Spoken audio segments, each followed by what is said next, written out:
Avant, les pauvres, il y en a eu depuis le début du monde, des pauvretés économiques, il y en aura jusqu'à la fin du monde. Mais avant, dans les sociétés traditionnelles, sociétés rurales, des sociétés où les gens vivaient sur des petites communes, sur des petits villages, sur des petits territoires, les gens se voyaient et partageaient leur pauvreté. Ça ne leur faisait pas plaisir, mais quand il y avait un deuil, par exemple, c'est spontanément que la voisine venait vous mettre la main sur l'épaule pour vous consoler. Il y avait ces gestes. Ils étaient obligatoires. Pourquoi? Parce que ce monde était régi par des coutumes, des représentations de ce qui était bien, ce qui n'était pas bien. Évidemment, c'est un peu totalitaire, les coutumes, mais on fait ça parce que on nous l'a appris. Nos pères faisaient comme ça, les pères de nos pères faisaient comme ça. Donc il est nécessaire de venir en aide de quelqu'un dont on sent qu'il est dans la détresse.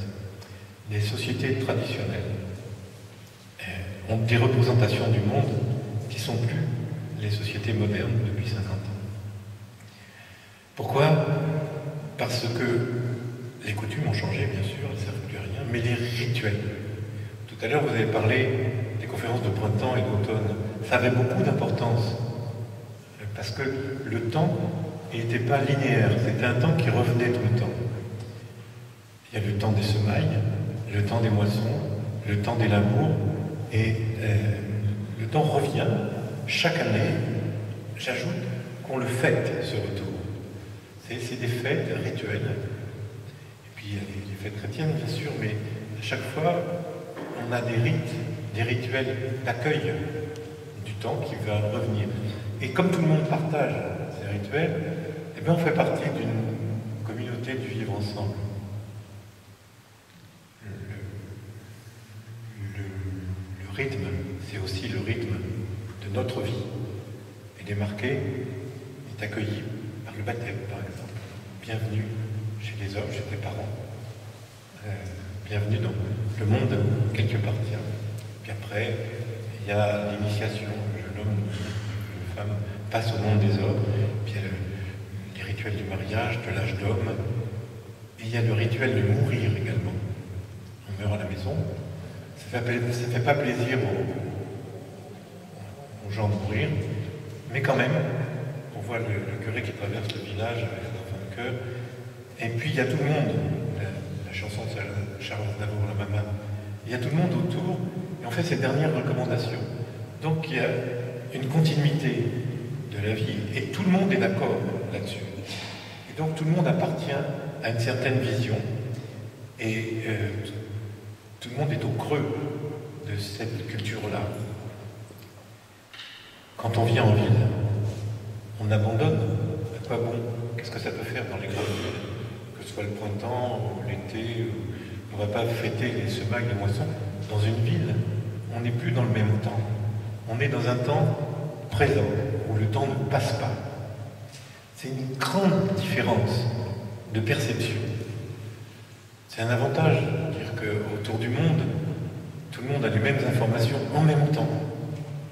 Et ce n'est pas un temps présent, passé, à venir, c'est un temps maintenant. On est dans un maintenant. Et un maintenant qui ne passe pas. On est dans un présent perpétuel. Alors qu'avant, dans les sociétés anciennes, il y avait un temps qui défilait. Voilà pourquoi, en ville, chacun est étranger à l'autre. Et le filet de sécurité, les secours implicites de la voisine, de ses parents, de ses cousins, que sais-je, des villages, des bourgs, il n'y est plus. Pourquoi? Parce que on n'a plus les mêmes formats de famille, on n'a plus la grande famille. Avant, mais c'est les grands-parents qui élevaient les petits-enfants pendant que les parents étaient au champ, mais c'est les vieux qui avaient les mômes à la garde. Puis ils leur racontaient leur vie, leurs exodes, leur histoire, et ils transmettaient des traditions. C'était du baratin, c'était souvent une histoire enjolivée, mais ils transmettaient une continuité. Mais là, on ne vit plus sur ce rythme-là. D'abord, on ne peut plus mourir à la maison. Il n'y a pas une salle d'exposition, on ne peut pas le veiller. D'abord, les services d'hygiène ne le permettraient pas, puis monter dans un ascenseur. Non, on a un rite différent, si j'ose dire un rite. on est dans un ensemble où chacun est forcé d'être individualiste, forcé d'être un peu seul, se débrouiller avec une proximité. Donc cette pauvreté, elle est obligée. La pauvreté de la continuité, de la dynastie, du voisinage, on ne connaît pas, mais il n'y a pas ces ressources-là. Alors après, bien sûr, on est une société particulière. Particulière parce que entre moi et le monde, il y a l'image. C'est-à-dire que depuis 50 ans, vous vous demandiez ce qui s'est passé depuis 50 ans, c'est l'irruption de l'image, de la télé, d'Internet, de la photo. C'est formidable. Ça ne donne pas une idée du temps, d'ailleurs. La télé, Internet vous raconte l'instantané. C'est coupé de l'histoire, de la géographie. C'est des représentations du monde. On est obligé de croire ses yeux de ce qu'on voit sur l'écran. Quand on est à la campagne, on est obligé de sentir, de toucher, de regarder. Là, on est dans une abstraction. Je suis pour mon propre compte. Et ce qui arrive aux autres, c'est le mal qui peut arriver à leur souffrance, elle n'est réelle que si elle est filmée, comme il se passe maintenant, que si elle est enregistrée, si on le filme, elle a son existence d'image. Ce qui peut arriver aux autres, dans le fond, quoi, c'est un scénario, c'est un film, c'est pas vraiment une souffrance, c'est ce qui arrive. Dans l'image, ils vont aller dans un autre film, tout à l'heure, et le mal de la souffrance, je ne peux pas l'apercevoir. Je ne peux pas, il ne m'est pas donné d'apercevoir, parce que je ne la sens pas, je ne la touche pas, je ne la renifle pas, je ne l'aperçois pas. Donc, depuis 50 ans, il y a eu cette irruption de l'image qui a transformé en abstraction ma vie de tous les jours. Et donc, qui m'a condamné à mes propres ressources. Comme mes propres ressources ne sont pas très puissantes, je suis, par définition, un pauvre. Un pauvre parce que ça n'a pas de sens, parce que je suis dans un scénario, parce que je suis coupé de la narration du monde.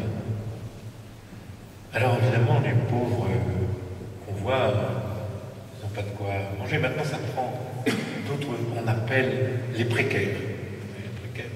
Ça veut dire que les gens sont dans une situation, ils ne sont pas pauvres au point d'être à l'abandon, mais ils sont à la merci d'un problème, d'un divorce, d'un deuil, d'une perte de boulot, ils sont en précarité, c'est-à-dire fragilité.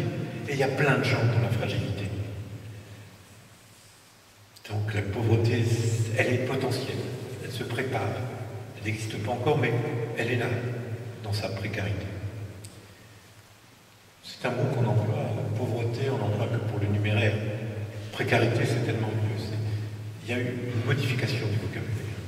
Et puis, le stade, maintenant, on entendra, ça a été mon combat, donc je peux disserter sur le vocabulaire, c'est l'exclusion. On est exclu de quoi? Parce qu'on comprend ce que ça veut dire exclusion, mais c'est quoi l'inclusion?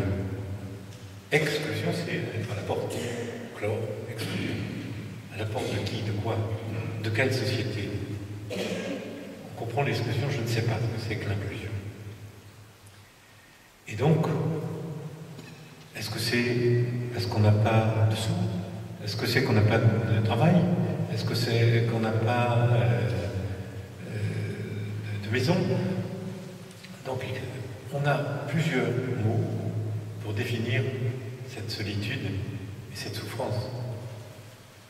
Pauvreté, bien sûr, précarité, exclusion. On dit la même chose, mais on ne dit pas l'essentiel. L'essentiel, c'est que je n'ai pas la ressource d'être avec les autres. Comment accueillir l'étranger, par exemple, si je ne sais pas qui je suis? Bien sûr, c'est facile et il y a plein de gens qui le disent. Ah oui, mais moi je suis dans une ONG, les gens me disent, qui fait du lien. Mais qu'est-ce que vous entendez par lien? Dire bonjour, sourire, lien, ça veut dire je m'engage. Je donne quelque chose de moi. Et les gens réclament, je le dis, j'en suis persuadé, ils réclament bien sûr du bien, mais il réclame de l'être. Tout ce que j'ai vu de ma vie de médecin, que j'ai rappelé, et tout ce que m'a appris mon père, et tout ce que l'expérience m'a dit, c'est que les gens veulent être regardés. Dans le fond, ils veulent être aimés, comme ils ont été aimés le jour de leur naissance, simplement parce qu'ils étaient au monde, parce qu'il y avait une maman qui les aimait.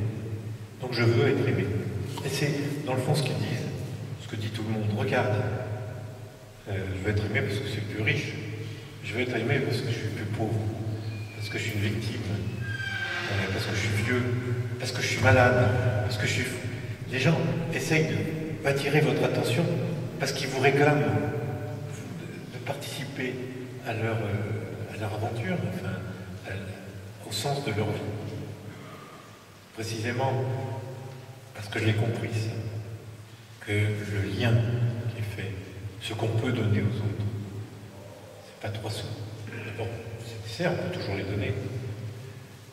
Pas du pain, on ne meurt pas de faim en France, encore que. C'est de m'impliquer pour combattre sa pauvreté. Et comme les gens, on est une société matérialiste qui ricane à l'idée qu'il puisse y avoir une transcendance, qu'il puisse y avoir une vue de l'esprit, une vie de l'esprit. Eh bien, on est bien seul parce que ça n'a pas beaucoup de sens. Ni ma vie, ni ma maladie, ni ma mort, ni mon angoisse. Je suis pauvre parce que ma vie n'a pas de sens et personne ne peut me la donner. De la fraternité, certes. En 1791, je sais que ces époques-là, ça rappelle des choses dans cette région. 1791, on a saisi des biens du clergé et on a chassé les communautés de l'hôpital, des centres d'hébergement. Et on a pu parler de charité, et Madame de Staël, c'est elle qui l'a dit très clairement pour l'hôpital, on ne fait pas la charité, on agit au nom de la solidarité. Belle avance. On est solidaire. Moi, je préférais, c'est pas moi qui fais l'histoire, que la société s'implique, mais voilà. Ils n'étaient pas meilleurs avant. Ils n'étaient pas meilleurs, mais ils étaient sans doute pires. Mais il y avait quand même, au fond, même du pire des enfants perdus, il y avait l'idée qu'il aurait des comptes à rendre. Et qu'il fallait bien qu'ils se mettent en règle avec son créateur. Et donc nous, on n'a plus cette idée-là, on est tout seul. On a non seulement la pauvreté de mon voisin qui ne me concerne pas parce qu'il est dans un film, dans un scénario, mais je ne peux pas me permettre de dire je viens parce que ton existence a un sens, que je comprends ta souffrance. Et en fait, le mot, est-ce qu'on a le souci de l'autre? Et c'est de mettre... C'est pas par compassion, c'est pas par pitié, c'est... Je m'approche de mon voisin, simplement, c'est pas mon semblable. C'est plus pardon, c'est pas mon pareil. Il n'est pas pareil à moi, mais il est semblable à moi. C'est-à-dire que ce que j'éprouve moi, il doit l'éprouver lui. Donc c'est au nom de ça que je dois m'occuper de lui, souci de l'autre. Je ne peux pas passer indifférent.